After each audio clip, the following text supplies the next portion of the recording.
அப்போ இந்த தீர்ப்புகள் எல்லாம் மாற்றி எழுதப்பட வேண்டும் என்று சொன்னால் நீங்களும் நானும் என்ன செய்ய வேண்டும் என்று 3 வகையான காரியங்களை குறித்து இன்னைக்கு நம்ம சிந்திக்க போகிறோம். நீ இந்த காலத்திலே மௌனமாய் இருந்தால் யூதருக்கு சகாயமும் ரட்சிப்பும் வேறொரு இடத்திலிருந்து எழும்பும். அப்பொழுது நீயும் உன் தகப்பன் குடும்பத்தாரும் அழிவீர்கள். நீ இப்படிப்பட்ட காலத்துக்கு உதவியாய் இருக்கும்படி உனக்கு ராஜ மேன்மை கிடைத்திருக்கலாமே, யாருக்கு தெரியும் என்று சொல்ல சொன்னான். இந்த காலம் மௌனமாய் இருக்கிற காலம் அல்ல.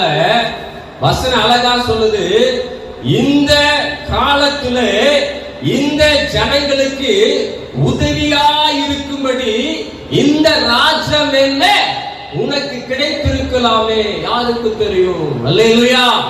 இந்த காலத்துல இந்த உலகத்தில் இருக்கிற ஜனங்கள் எல்லாம் பிசாசுடைய தீர்ப்பிலிருந்து மாற்றி எழுதப்பட்டு பரலோகத்திற்கு நேராய் கொண்டு செல்வதற்காக உங்களையும் என்னையும் கர்த்தர் அழைத்திருக்கலாமே.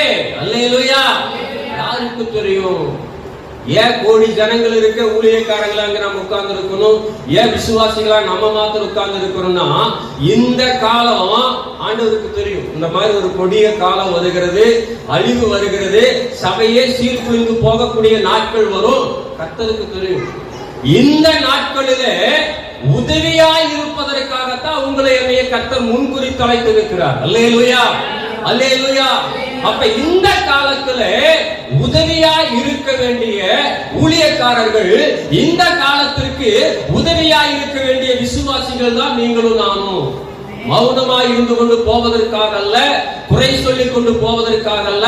அந்த ஊழியக்காரர் சரியில்லை, இந்த ஊழியக்காரர் சரியில்லை, அந்த சபை சரியில்லை, இந்த சபை சரியில்லை, அந்த விசுவாசிகள் சரியில்லை, இந்த விசுவாசிகள் சரியில்லை, அதுவும் அந்த குடும்பம் மோசமான குடும்பம், இந்த குடும்பம் மோசமான குடும்பம், இந்த ஜனங்கள் ஆண்டவரை பத்தி தெரியாத ஜனங்கள் ரொம்ப மோசமான ஜனங்கள் சொல்லி மற்றவர்களை குற்றம் சாட்டி சாட்டி தள்ளுவதற்காக அழைக்கப்படவில்லை.